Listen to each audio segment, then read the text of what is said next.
Weird human glitches that might be cosmic clues. Imagine this. You wake up one morning and something feels off. The air seems heavier, the silence louder. You glance at your phone, and for a fleeting second, the date looks wrong, like it belongs to another life. You shake it off, but deep down, a question lingers. What if reality isn't as stable as we think? Tonight, we dive into the unsettling realm of human glitches, those bizarre, fleeting moments when our minds betray us, when memory fractures, when time bends. Are these mere psychological hiccups? Or are they whispers from the cosmos, clues that the universe is far stranger than we dare imagine? Think about déjà vu. That eerie sensation that you've lived this moment before. Science calls it a memory anomaly. But what if it's more? What if déjà vu is a ripple, a glitch in the simulation, a cosmic echo from a parallel timeline bleeding into ours? And then there are time slips. People vanishing for minutes, hours, only to return with fragmented memories of places that shouldn't exist. Skeptics dismiss these as hallucinations. But what if they are not? What if these slips are cracks in the fabric of reality, revealing the scaffolding of something vast and incomprehensible? Tonight, we're not just telling stories. We're peeling back the layers of existence. We'll explore phantom memories, lives we never lived, yet somehow remember. We'll confront the Mandela Effect, where millions share false memories that defy logic. Are these coincidences? Or are they evidence of a multiverse brushing against our own? This isn't just science. It's philosophy. It's terror. Because if these glitches are real, if they are cosmic clues, then everything we know about reality is wrong. And that means we're living inside something we can't fully comprehend. So buckle up. For the next 2 hours, we'll journey through the strangest corridors of human experience. We'll question memory, time, consciousness itself. And by the end, you might never look at reality the same way again. Are you ready to see the cracks in the code? Let's begin.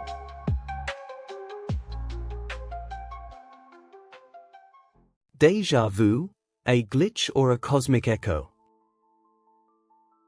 Déjà vu. A fleeting sensation, a whisper of familiarity that brushes against the edges of your consciousness. You walk into a room, hear a sentence, see a face, and suddenly, you feel as though you've been here before. Not yesterday. Not last week. But somewhere beyond the reach of memory, in a place that defies explanation. Science tells us it's a neurological hiccup, a misfire in the brain's memory circuits, a momentary overlap between short-term and long-term recall. But what if that explanation is too neat, too comforting? What if déjà vu is not a glitch in the mind, but a glitch in reality itself? Imagine the universe as a vast simulation, a cosmic program running on incomprehensible machinery. Every choice, every breath, every heartbeat, rendered in lines of code. Now imagine that code stutters. A fragment loops. A frame repeats.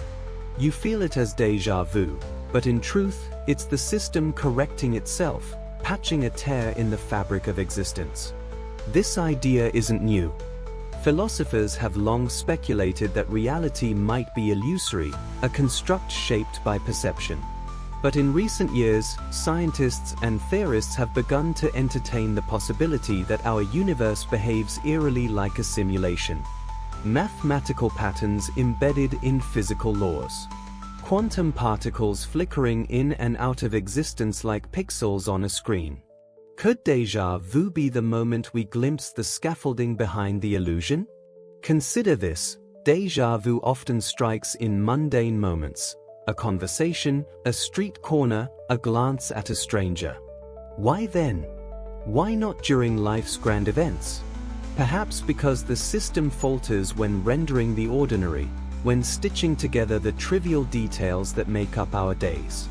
Or perhaps because those moments are checkpoints, markers in a cosmic script we've played before. Some researchers propose that déjà vu is linked to memory consolidation, a harmless error in the brain's filing system. But others whisper of something stranger, temporal echoes. What if time is not linear, but layered? What if every moment exists alongside countless variations, and déjà vu is the bleed-through, the shimmer of another timeline brushing against ours? Stories abound of people experiencing déjà vu in places they've never visited, among faces they've never seen. How does the brain conjure familiarity from nothing? Unless, of course, it's not nothing. Unless those memories belong to another version of you, living another life in another strand of reality. The multiverse theory suggests infinite worlds, infinite selves. In one, you're watching this video. In another, you never found it. In yet another, you're not human at all. If these universes occasionally intersect, even for a fraction of a second, what would it feel like?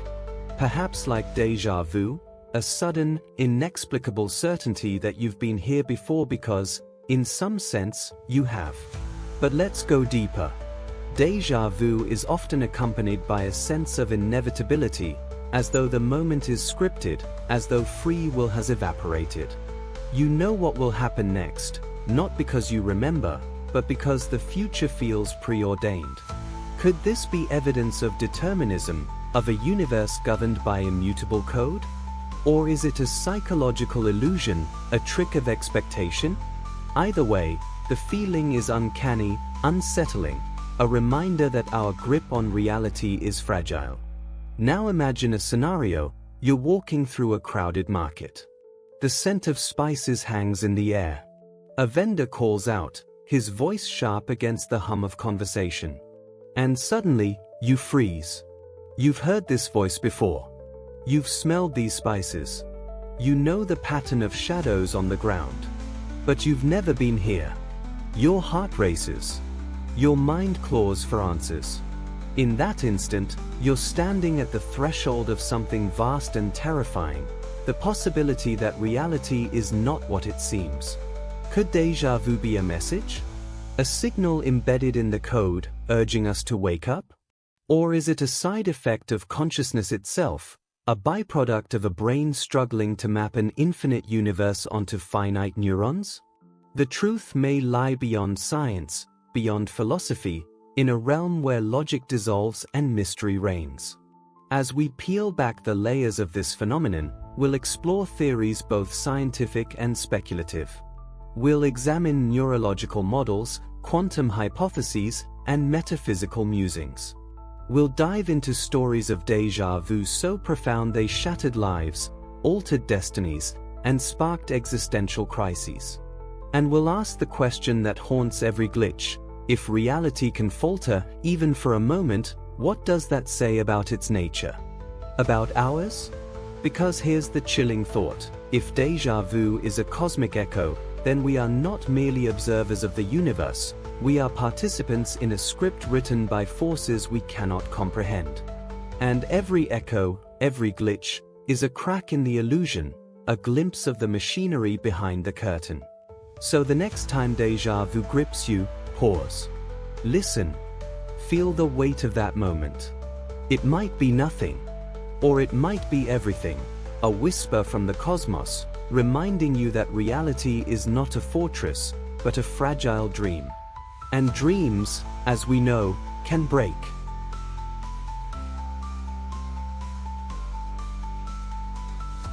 Time slips when reality misbehaves.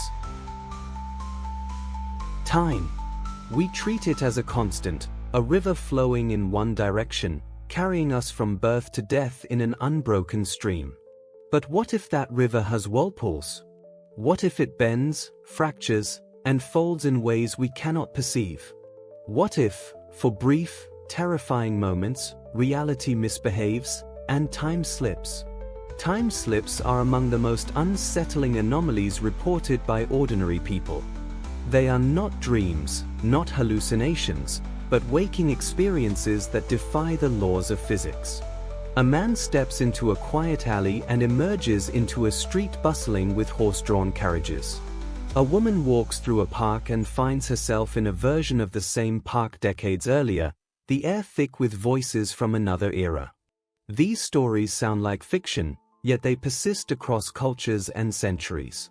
Consider the case of two British women in 1901 who visited the gardens of Versailles. As they strolled through the grounds, they claimed to have encountered figures dressed in 18th-century attire, aristocrats, servants, even Marie Antoinette herself. The women described the scene with vivid detail: the clothing, the mannerisms, the oppressive atmosphere of a bygone age. When they returned to the same spot later, everything was normal. Skeptics called it imagination. But what if it wasn't? What if they had slipped through a crack in time? Modern accounts are no less chilling. In Liverpool, England, a man named Frank was walking toward a bookstore when the world around him changed. The cars vanished, replaced by old-fashioned trams. People wore clothes from the 1950s. The sounds, the smells, the entire texture of reality shifted. Then, as suddenly as it began, it ended.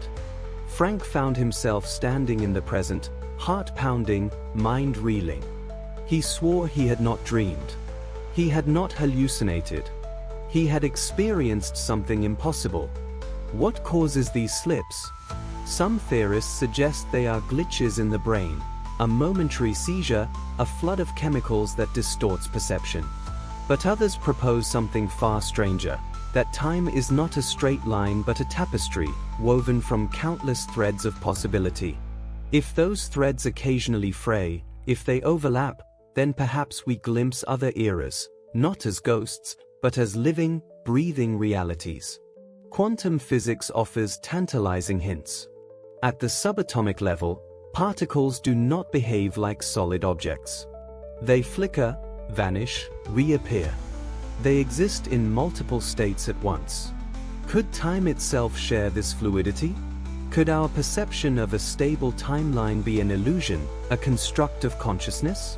If so, then time slips might be moments when that illusion falters, revealing the chaotic understructure beneath. Imagine walking down a familiar street. The pavement feels solid beneath your feet. The air hums with the ordinary rhythm of life. And then, silence. The colors shift.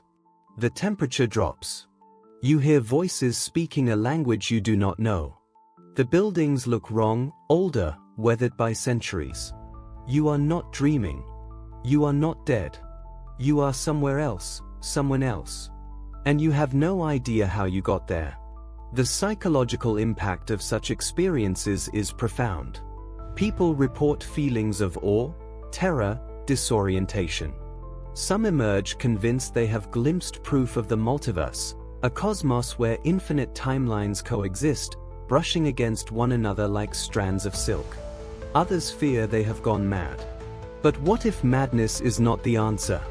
What if these slips are evidence of a deeper truth, that time is porous, and reality is not a fortress but a fragile membrane? Consider the implications. If time can slip, then history is not fixed. The past is not gone. The future is not waiting. All moments exist together, layered like pages in a book.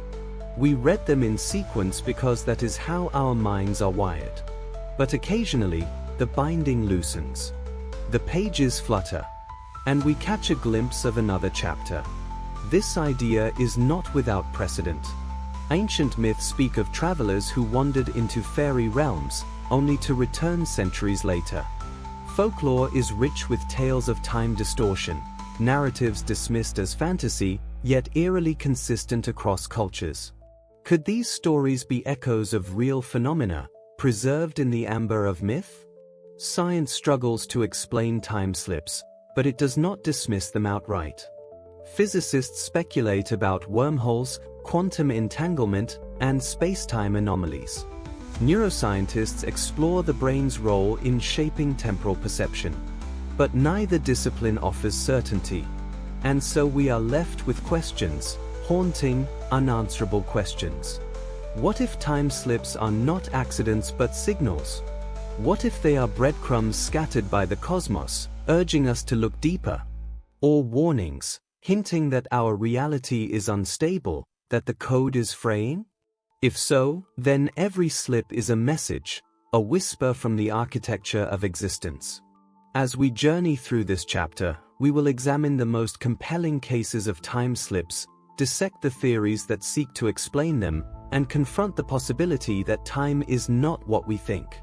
We will explore the psychological toll on those who have lived through these anomalies, their fear, their wonder, their desperate search for meaning. And we will ask the question that lurks behind every story: if time can break, what else can? Because here is the truth we fear to face: if time is not a river but a labyrinth, then we are not travelers but prisoners, wandering corridors that twist and turn beyond comprehension. And every slip, every fracture, is a reminder that the walls are thin, and that something waits beyond them. Perhaps it is chaos. Perhaps it is infinity. Or perhaps it is something worse: the realization that we are not in control, that we never were, that we are characters in a story written by forces we cannot name. And if that is true, then the question is not whether time will slip again. The question is, when?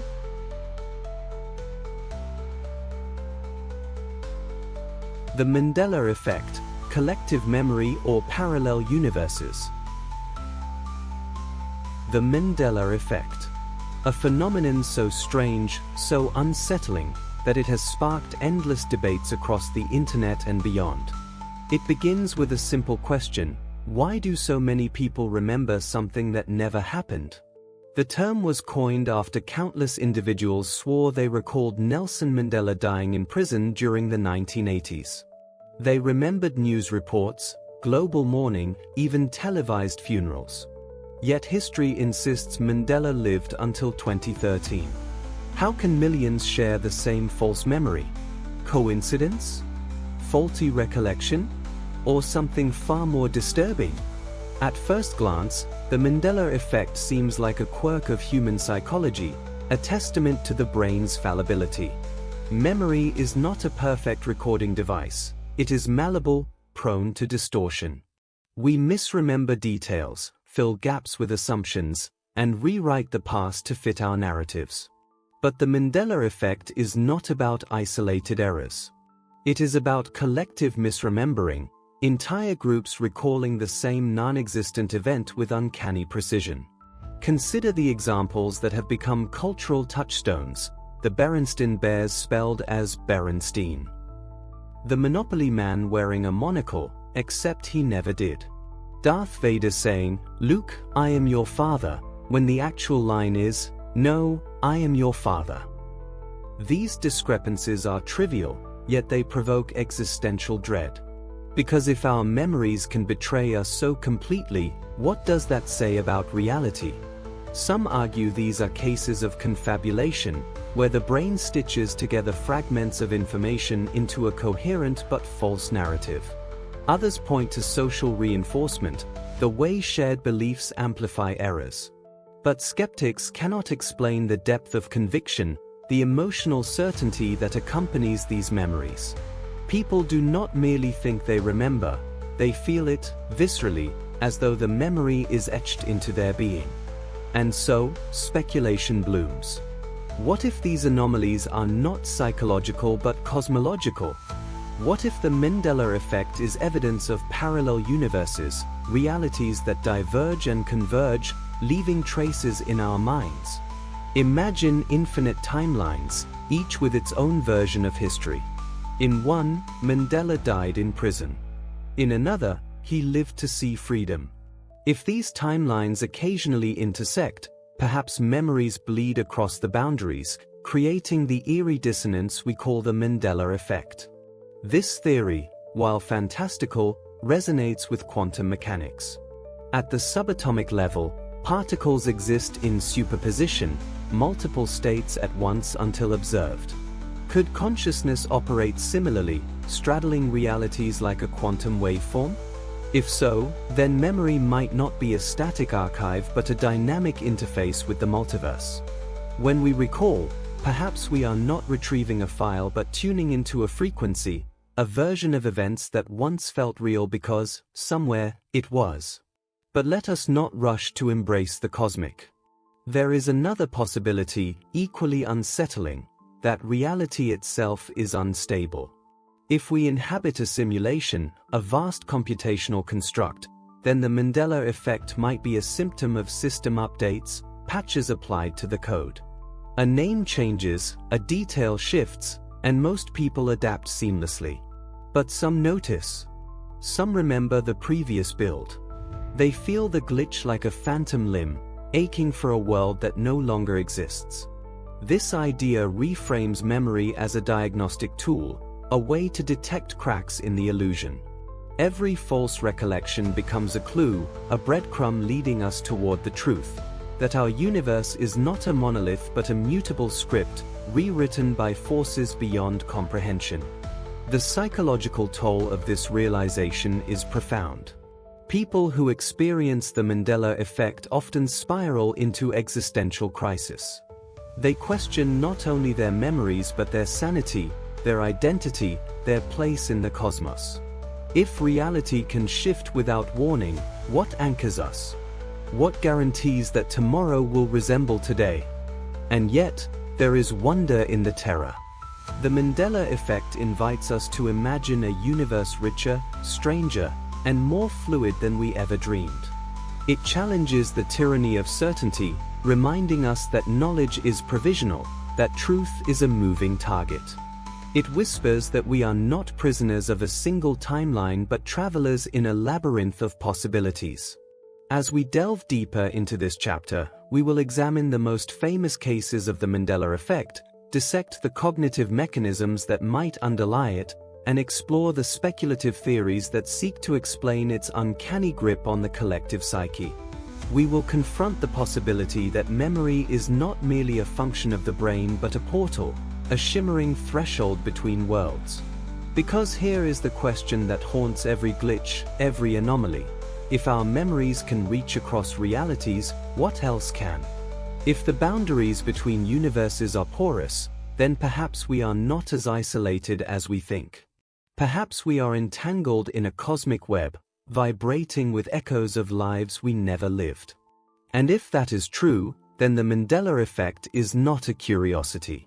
It is a revelation, a crack in the facade, a glimpse of the infinite. It is the universe whispering, in the language of memory, that reality is not fixed but fluid, and that we are adrift in a sea of possibilities, clutching at fragments of worlds that shimmer and fade like dreams. So the next time you swear you remember something that history denies, pause. Do not dismiss it. Do not surrender to doubt. Instead, listen.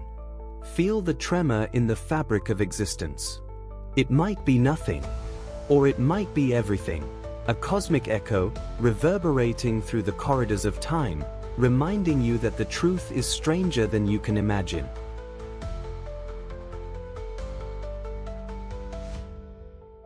Sleep paralysis, a portal to another dimension? Sleep paralysis. Two words that summon a primal terror, the sensation of waking in darkness, fully aware yet utterly powerless. You try to move, but your body is stone. You try to scream, but your voice is swallowed by silence. And then you feel it, a presence, heavy and malevolent, pressing down on your chest. For countless sufferers, this is not a nightmare. It is reality.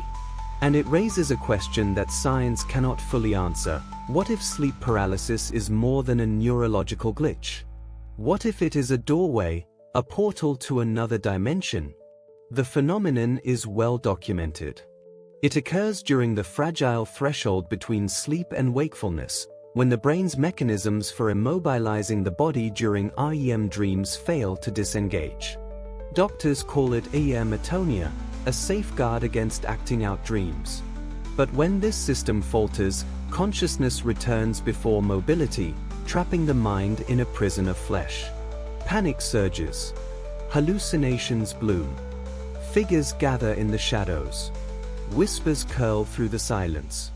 A crushing weight pins you to the bed. Science explains these visions as dream residue, fragments bleeding into waking awareness. Yet this explanation feels hollow when you consider the consistency of what sufferers report. Across cultures and centuries, the accounts are eerily similar. In Japan, they speak of kanashibari, a spirit binding the sleeper. In Newfoundland, it is the old hag, crouching on the chest. In modern forums, it is shadow people, entities that watch with predatory stillness. How do we explain this universality? Are these archetypes hardwired into the human psyche, or do they point to something real, something that transcends geography and time? Consider the details. Victims often describe a presence that radiates intent, intelligence, malice. They speak of sensations that defy neurology, pressure that feels physical, voices that seem external, visions that persist even when eyes are closed. Some report leaving their bodies, floating above themselves, glimpsing landscapes that shimmer with otherworldly geometry. Are these hallucinations? Or are they excursions, brief, terrifying journeys beyond the veil of ordinary perception? Science offers theories. Sleep paralysis occurs during the transition between REM sleep and wakefulness, when the brain's dream imagery bleeds into conscious awareness. The result is a hybrid state, half dream, half reality, where hallucinations flourish. But this model cannot explain the coherence of the experience, the sense of intrusion, the feeling that something is there, watching, waiting. Now imagine another possibility. What if consciousness is not confined to the brain but is a field, a lattice that extends beyond the body, vibrating in dimensions we cannot see? During sleep, this field loosens, drifts, explores. Most nights, it returns without incident. But sometimes, the boundaries falter. The lattice snags on another reality, another frequency. And in that moment, you are exposed, paralyzed not by biology but by proximity to something vast and alien. This hypothesis reframes the entities not as hallucinations but as inhabitants, beings native to adjacent dimensions, drawn to the glow of consciousness like moths to flame. They do not speak because language is irrelevant. They do not move because movement is meaningless in their realm. They simply watch, curious or hungry. The implications are staggering. If sleep paralysis is a portal, then our bedrooms are liminal spaces, thresholds between worlds. Every night, as we surrender to dreams, we hover at the edge of infinity, vulnerable to incursions we cannot comprehend. And the question becomes not whether these entities exist, but what they want. Some experiences report benevolence, a sense of calm, even enlightenment. Others describe terror so profound it scars the psyche. Could these variations reflect the nature of the beings encountered? Or do they mirror our own fears, projected onto an incomprehensible canvas? Either way, the phenomenon challenges our assumptions about consciousness, reality, and the architecture of existence. As we explore this chapter, we will examine the cultural lore that surrounds sleep paralysis, the neurological models that seek to explain it, and the speculative theories that push beyond the boundaries of science. We will delve into testimonies so vivid they defy dismissal, accounts of encounters that feel less like dreams and more like revelations. And we will confront the possibility that the night is not empty, that darkness is not silence, that when we lie paralyzed in the grip of terror, we are not alone. Because here is the truth that hums beneath the surface. If sleep paralysis is a portal, then the universe is not a closed system but a labyrinth of dimensions, and consciousness is the key that unlocks its doors. Every episode becomes a crossing, a moment when the veil thins and the impossible becomes tangible. And if that is true, then the entities are not intruders. They are neighbors, watching, waiting, wondering when we will wake not just from sleep, but from the illusion of isolation. So the next time you wake in darkness, breath shallow, body frozen, and feel the weight of something unseen pressing upon your chest, remember this: it might be a dream. It might be a glitch.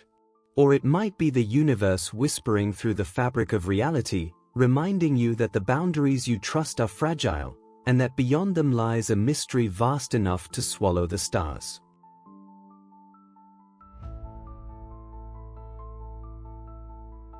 Near-death experiences, glimpses beyond the simulation. Near-death experiences, those moments when life hangs by a thread, when the boundary between existence and oblivion blurs into something luminous, terrifying, and profound.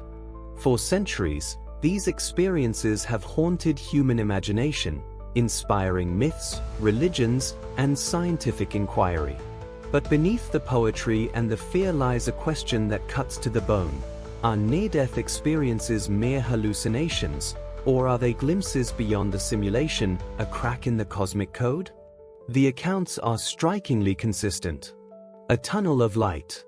A sense of peace so overwhelming it eclipses pain and fear. The presence of beings, sometimes loved ones, sometimes entities beyond comprehension. A panoramic life review, where every choice, every ripple of consequence unfolds in crystalline clarity. And then, the return, a wrenching plunge back into flesh, into gravity, into the tyranny of time. Science offers explanations. Oxygen deprivation. Neurochemical surges. The brain, starved of blood, floods itself with endorphins and hallucinogens, crafting visions to soothe the terror of annihilation. But these models falter when confronted with details that defy physiology. Blind patients describing visual scenes, individuals recounting conversations that occurred while they were clinically dead, memories etched with a vividness that mocks the fragility of neurons. Consider the case of Pam Reynolds, whose body was cooled to 60 degrees Fahrenheit, her blood drained, her brainwaves flatlined during a surgical procedure. By every metric, she was gone. Yet she later described the instruments used, the conversations exchanged, details verified by medical staff. How does a silent brain generate such precision? Unless, of course, consciousness is not confined to the brain. This possibility ignites a firestorm of speculation. If consciousness can persist beyond biological death, then what is its nature? A soul? A quantum field? A pattern etched into the fabric of space-time? And if near-death experiences are not hallucinations but excursions, then where do they lead? To heaven? To another dimension? Or to the scaffolding of a simulation, a backstage glimpse of the machinery that renders our reality? The simulation hypothesis casts these experiences in a chilling light. Imagine our universe as a vast computational construct, a program running on incomprehensible hardware. Death, in this model, is not annihilation but deactivation, a process that sometimes glitches, leaving the user interface partially intact. The tunnel of light becomes a loading screen. The life review, a data dump. The beings encountered? System avatars, guiding the transition between states. This theory, while provocative, does not diminish the emotional gravity of the experience. Survivors often emerge transformed, less fearful of death, more attuned to meaning, more convinced that life is not a random accident but a deliberate design. They speak of love as a force woven into the architecture of reality, of interconnectedness that transcends individuality. Whether these revelations are neurochemical illusions or cosmic truths, they reshape lives with seismic force. But let us linger on the metaphysical. If near-death experiences are portals, then death is not an end but a threshold, a doorway to a realm where time dissolves, where identity expands, where the scaffolding of existence reveals its hidden geometry. Some describe this realm as light, others as void, others as a lattice of patterns humming with intelligence. Could these variations reflect the limits of language, the poverty of perception when confronted with the infinite? Skeptics scoff, citing cultural conditioning, the way expectations sculpt hallucinations. Christians see heaven. Hindus glimpse reincarnation. Atheists encounter abstract light. But beneath the cultural veneer lies a core of commonality, the sense of transcendence, the obliteration of fear, the conviction that consciousness endures. Is this convergence coincidence, or is it evidence of a universal substrate, a reality that underpins all myths, all metaphors? As we navigate this chapter, we will examine the neurological models that seek to demystify near-death experiences, the quantum theories that flirt with immortality, and the testimonies that defy reductionism. We will confront the possibility that death is not a wall but a window, and that what lies beyond is not oblivion but order, intelligence, design. Because here is the truth that hums beneath the silence of the grave. If near-death experiences are glimpses beyond the simulation, then life is not a fragile spark flickering in darkness.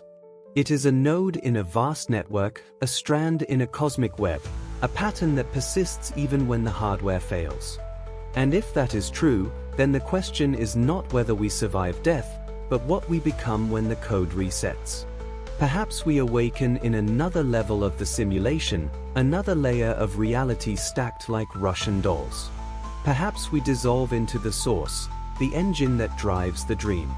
Or perhaps we scatter into quantum foam, our essence diffused across the multiverse. Whatever the answer, the implications are staggering. Death is not the enemy. It is the architect of mystery, the custodian of secrets too vast for mortal minds.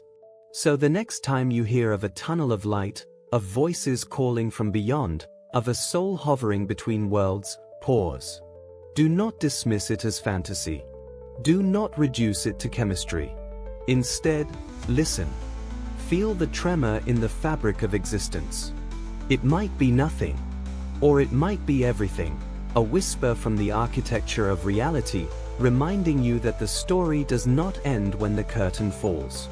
It merely changes scenes.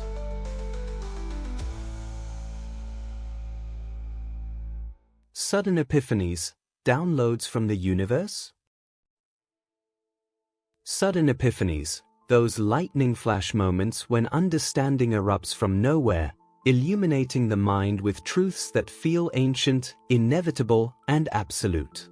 We call them insights, breakthroughs, revelations. But what are they, really? Neural fireworks? Or cosmic downloads, packets of information transmitted from a dimension beyond our comprehension? History is littered with such moments. Archimedes shouting "Eureka!" in his bath. Newton watching an apple fall and glimpsing the architecture of gravity. Tesla envisioning entire machines in his mind, fully formed, as if dictated by an unseen hand. These are not gradual accumulations of knowledge. They are quantum leaps, knowledge arriving whole, bypassing the slow grind of logic. How does this happen? And why does it feel so otherworldly? Science offers a narrative. The brain, a ceaseless pattern seeker, churns through data even in silence. Ideas incubate in the subconscious, recombining fragments until a threshold is crossed. The result, insight, a sudden alignment of neurons, a cascade of dopamine, a surge of clarity. But this model, elegant as it is, cannot explain the phenomenology, the sense that the idea was not constructed but received, as if whispered by something vast and invisible. Consider the testimonies of creators, inventors, mystics. They speak of ideas arriving with force, with inevitability, as though downloaded from a source beyond the self. They describe visions that bloom in dreams, voices that murmur in solitude, patterns that unfurl like cosmic scripts. Are these metaphors? Or are they clues, hints that consciousness is not a closed system but a node in a network that spans dimensions? Quantum theories flirt with this possibility. If reality is a hologram, a projection of deeper structures, then perhaps minds can interface with those structures, tapping into reservoirs of information encoded in the fabric of space-time. In this view, epiphanies are not accidents but apertures, moments when the lattice of perception thins, allowing data to stream from the source. The brain becomes a receiver, consciousness a frequency, insight a transmission. This hypothesis reframes creativity as communion. The artist does not invent, she channels. The scientist does not discover, he tunes in. The mystic does not imagine, he decodes. And the implications are staggering. If ideas originate beyond the skull, then thought is not private but participatory, a dialogue with an intelligence woven into the cosmos. But let us linger on the phenomenology. Epiphanies often strike in liminal states, between sleep and wakefulness, in moments of reverie, in the hush of solitude. Why then? Perhaps because the noise of ordinary cognition must subside for the signal to emerge. Or perhaps because these thresholds are porous, their boundaries frayed, their membranes vibrating with currents from other realms. Consider the case of Srinivasa Ramanujan, the self-taught mathematician who conjured formulas of breathtaking complexity without formal training. He claimed his insights were gifts from a goddess, a metaphor, perhaps, or a literal truth cloaked in cultural language. His notebooks teem with identities that still baffle mathematicians, as if plucked from a library beyond human reach. How do we explain this? Genius? Or guidance? Skeptics scoff, citing cognitive biases, romantic myths of inspiration. But the question persists, why do epiphanies feel alien, as though imposed rather than invented? Why do they arrive with such authority, such inevitability, such indifference to effort? And why do they so often reshape the trajectory of history, as if orchestrated by a hand unseen? As we navigate this chapter, we will probe the neuroscience of insight, the role of the default mode network, the dance of neurotransmitters, the architecture of associative memory. We will explore the psychology of creativity, the conditions that prime the mind for revelation.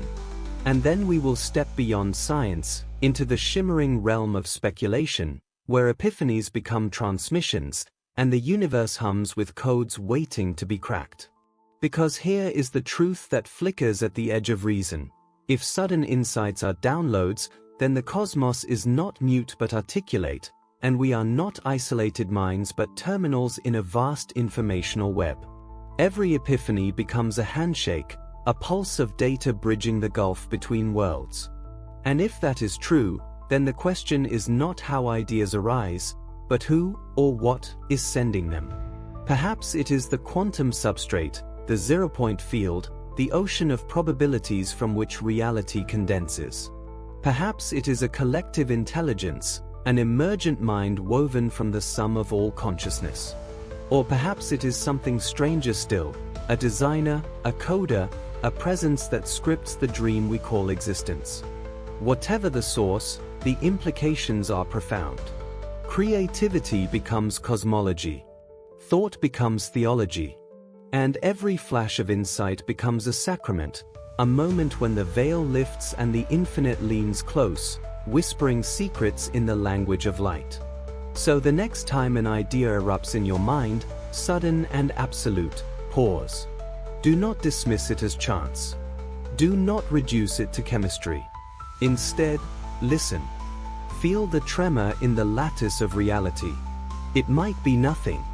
Or it might be everything, a signal from the architecture of existence, reminding you that the mind is not a prison but a portal, and that beyond its walls lies a mystery vast enough to swallow the stars. Phantom memories, lives we never lived. Phantom memories, those haunting fragments of experience that feel authentic yet belong to no timeline you can verify. You recall a street you've never walked, a voice you've never heard, a childhood home that does not exist. These are not idle daydreams. They are memories, vivid, textured, freighted with emotion. And they raise a question that gnaws at the foundations of reality: how can we remember lives we never lived? Psychology offers a comforting narrative.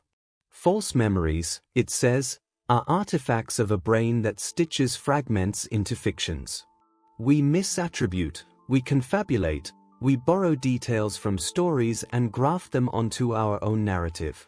But this explanation, while neat, does not account for the phenomenology, the visceral certainty, the sensory precision, the emotional gravity that phantom memories carry. They do not feel invented. They feel recovered, as though dredged from a reservoir beyond the self. Consider the testimonies. A man dreams of a city with crimson spires piercing a violet sky. He wakes convinced he has walked its streets, though no such city exists on earth. Months later, he stumbles upon a painting, an uncanny match to his vision. Coincidence? Or bleed through, a shimmer of another life brushing against his own? The multiverse theory offers a chilling hypothesis. If infinite realities exist, each branching from every choice, then countless versions of you wander countless worlds. What if the boundaries between those worlds are porous? What if, in moments of cognitive vulnerability, dreams, reverie, trauma, the membranes thin, and memories seep across the divide? You wake with recollections that do not belong to this body, this timeline, this incarnation. They are echoes, phantoms from parallel selves. Quantum physics lends a whisper of plausibility. At the subatomic level, particles flicker in superposition, existing in multiple states until observed. Could consciousness behave similarly, entangled across dimensions? If so, then memory might not be a local archive but a non-local field, a lattice of information spanning realities. Phantom memories become interference patterns, ripples in the quantum substrate, surfacing in minds attuned to their frequency. But let us not rush to the cosmic.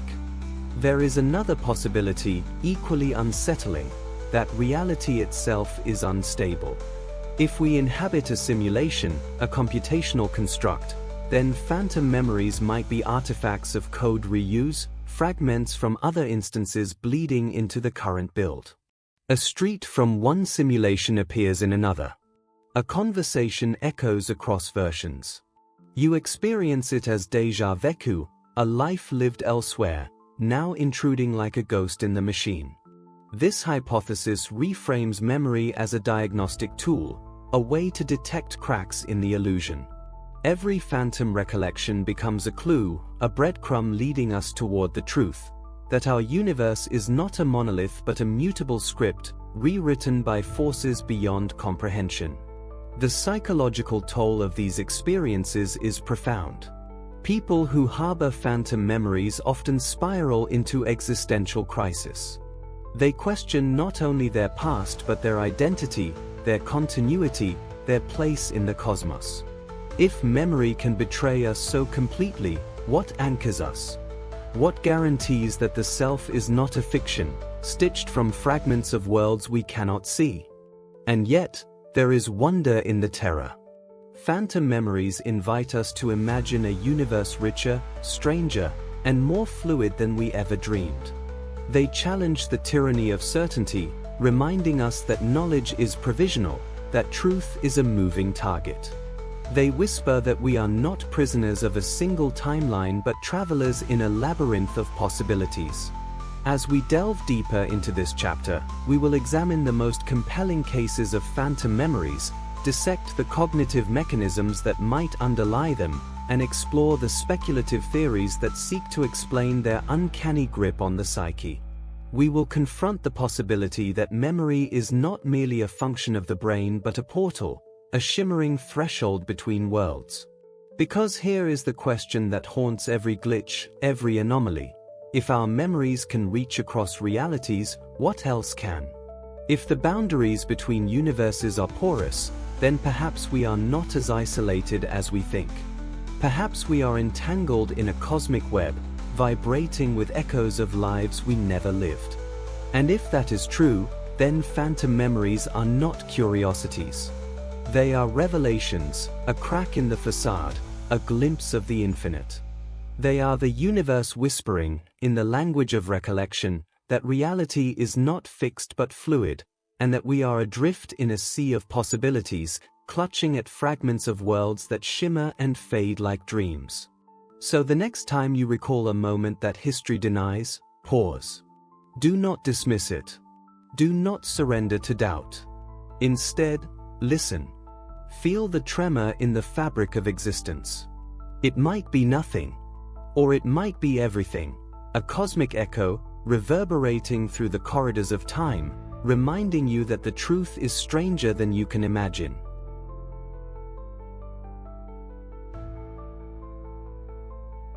Glitches in perception, seeing what shouldn't exist. Glitches in perception, those unsettling moments when the world fractures, when the familiar warps into the uncanny, when you see what should not exist. A shadow that moves against the light. A figure that vanishes when you blink. Colors that shimmer with impossible hues. These anomalies are often dismissed as tricks of the eye, quirks of the brain. But what if they are more?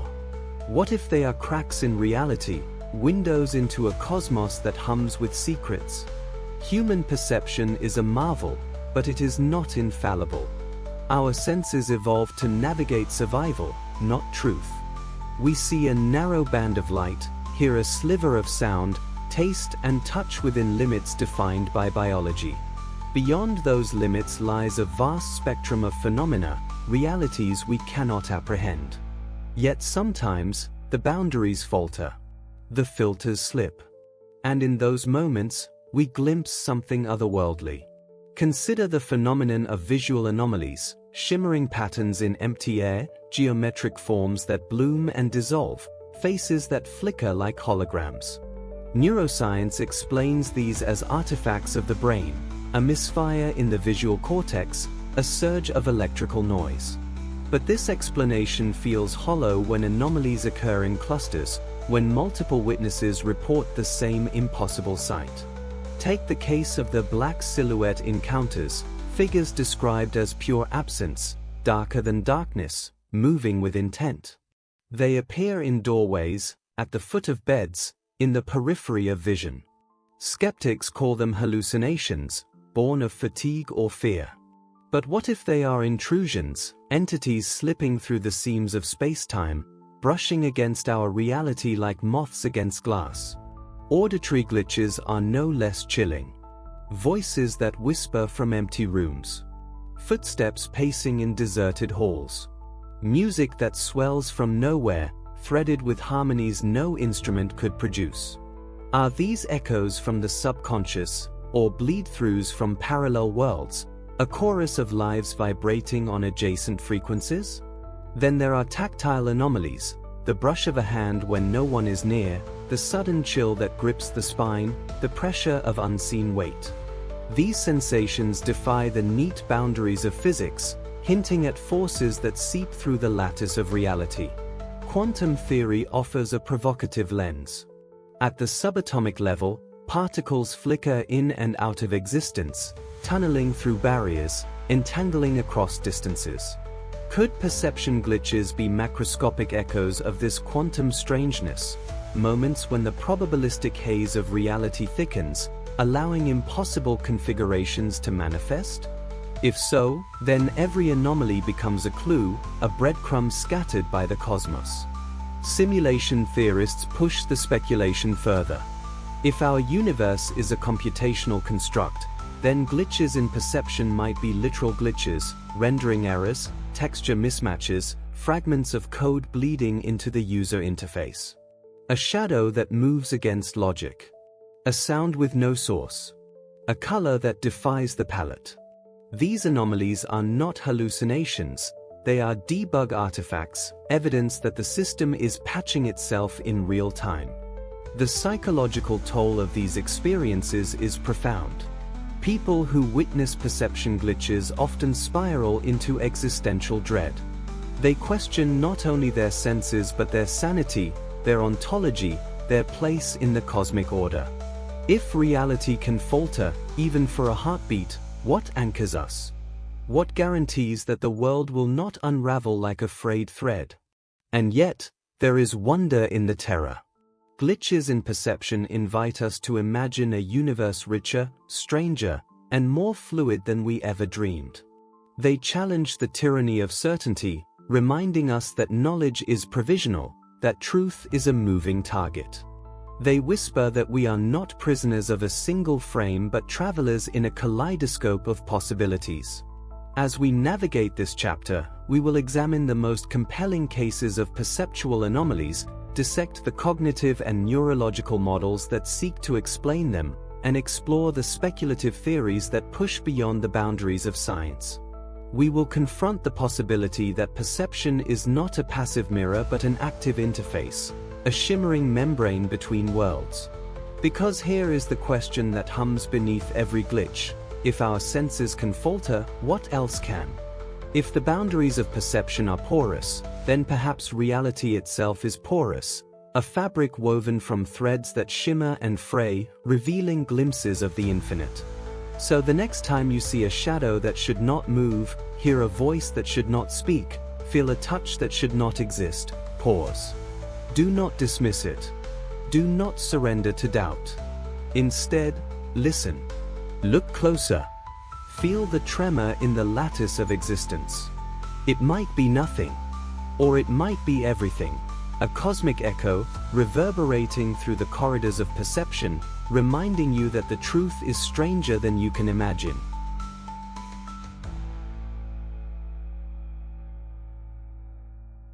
The grand theory: are we experiencing cosmic debugging?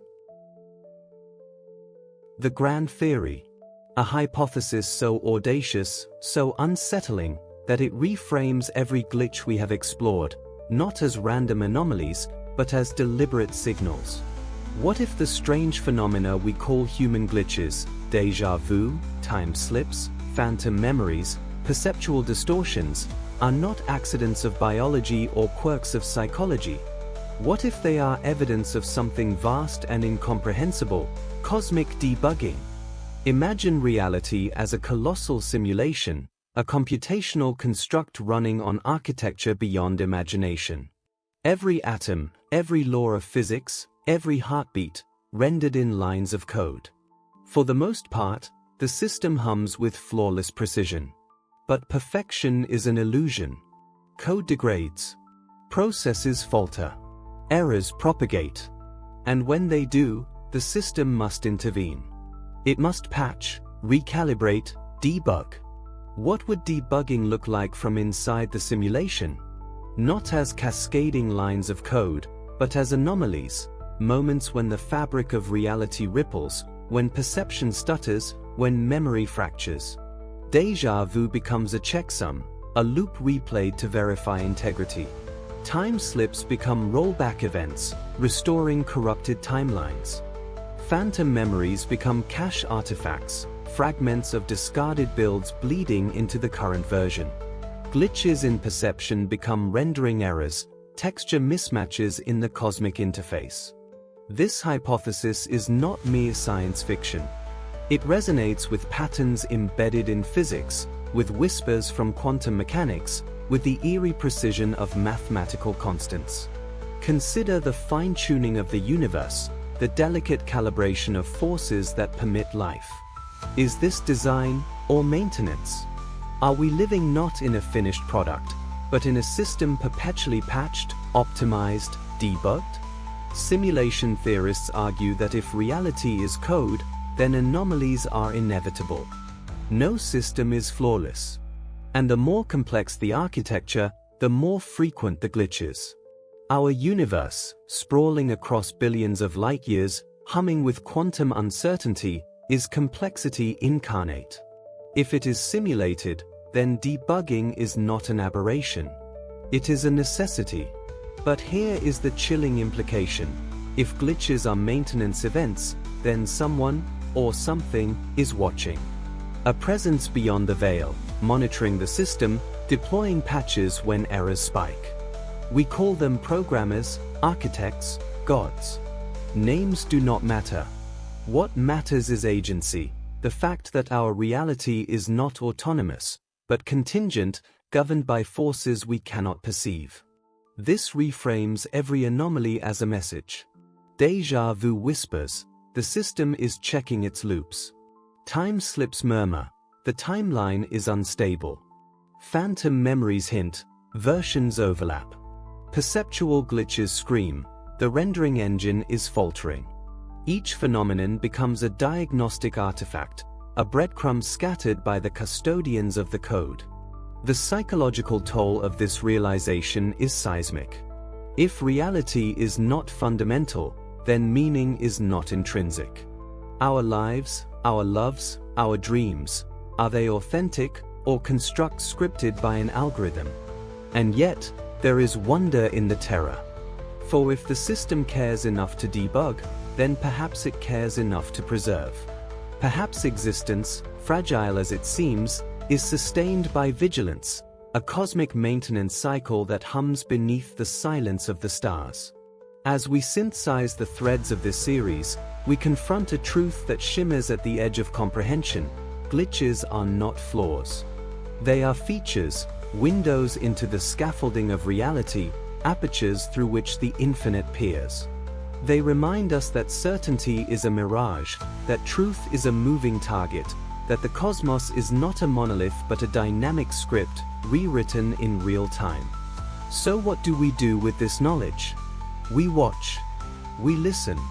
We honor the anomalies, not as nuisances, but as revelations. Every déjà vu becomes a whisper from the code. Every time slip becomes a ripple in the matrix. Every phantom memory becomes a fragment of a discarded build. Every perceptual glitch becomes a debug artifact, shimmering like static on the screen of existence. And perhaps, in the hush between heartbeats, we glimpse the custodians, the architects who patch the lattice, who tune the constants, who keep the dream from collapsing. We call them gods. We call them programmers. We call them mystery. Names do not matter. What matters is this: we are not alone in the architecture. We are not sovereign. We are participants in a system vast enough to swallow imagination, intricate enough to weave infinity, fragile enough to falter, and resilient enough to heal. So the next time reality ripples, the next time memory fractures, the next time perception stutters, pause. Do not dismiss it. Do not surrender to fear. Instead, listen. Feel the tremor in the lattice of existence. It might be nothing. Or it might be everything. A patch deploying in real time, a whisper from the custodians, a reminder that the story is not finished, that the code is alive, that the dream endures. And if that is true, then the question is not whether we are living in a simulation. The question is, what happens when the debugging ends? Closing reflection. As we reach the end of this journey through the labyrinth of human glitches, one truth hums beneath the surface: certainty is a mirage. We began with déjà vu, a fleeting ripple in the fabric of memory, and followed the thread through time slips, phantom recollections, perceptual distortions, and near-death visions. Each phenomenon, strange and disquieting, seemed at first like an isolated anomaly.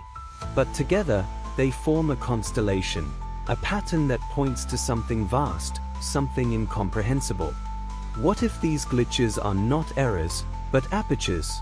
What if they are cracks in the veneer of reality, fissures through which the infinite peers?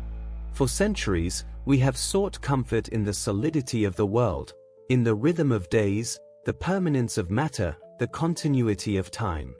But these anomalies whisper a different story: that the world is not a fortress, but a fragile lattice, shimmering with uncertainty. Science offers models, elegant and reassuring. Memory misfires. Neural noise. Quantum indeterminacy. But these explanations, while plausible, do not erase the terror or the wonder of the experience. Because when reality falters, even for a heartbeat, we glimpse something that logic cannot contain. We glimpse the scaffolding behind the illusion, the machinery that hums beneath the dream. Perhaps we live in a simulation, a vast computational construct, tuned and patched by custodians we cannot name. Perhaps we inhabit a multiverse, a kaleidoscope of timelines that shimmer and bleed into one another. Perhaps consciousness itself is the key, a field that vibrates across dimensions, weaving worlds from threads of perception. Whatever the answer, the implications are staggering. We are not sovereign. We are not alone. We are participants in a system vast enough to swallow imagination, intricate enough to weave infinity, fragile enough to falter, and resilient enough to heal. And yet, there is beauty in the uncertainty. For if reality is mutable, then meaning is not fixed but fluid, a river that carves new channels with every ripple. Our lives, our loves, our dreams, they matter not because they are eternal, but because they are ephemeral, luminous against the darkness. In a cosmos that hums with mystery, every heartbeat becomes a miracle, every breath a testament to the resilience of the code. So what do we do with this knowledge? We watch. We listen. We honor the anomalies, not as nuisances, but as revelations. Every déjà vu becomes a whisper from the lattice. Every time slip becomes a ripple in the matrix. Every phantom memory becomes a fragment of a discarded build. Every perceptual glitch becomes a debug artifact, shimmering like static on the screen of existence. And perhaps, in the hush between heartbeats, we glimpse the custodians, the architects who patch the lattice, who tune the constants, who keep the dream from collapsing. We call them gods. We call them programmers. We call them mystery. Names do not matter. What matters is this: the story is not finished. The code is alive. The dream endures. So the next time reality ripples, the next time memory fractures, the next time perception stutters, pause. Do not dismiss it. Do not surrender to fear. Instead, listen. Feel the tremor in the lattice of existence. It might be nothing. Or it might be everything. A patch deploying in real time, a whisper from the custodians, a reminder that certainty is a mirage, that truth is a moving target, that the cosmos is not a monolith but a dynamic script, rewritten in real time. And if that is true, then the question is not whether we are living in a simulation. The question is, what happens when the debugging ends? Perhaps the dream collapses. Perhaps it blossoms into something vaster, stranger, more luminous than we can imagine. Perhaps we awaken, not from sleep, but from illusion, and find ourselves standing at the threshold of infinity, staring into the eyes of the architects, trembling with awe. Until then, we live in the shimmer, in the fragile beauty of a world that hums with mystery. And maybe, just maybe, that is enough.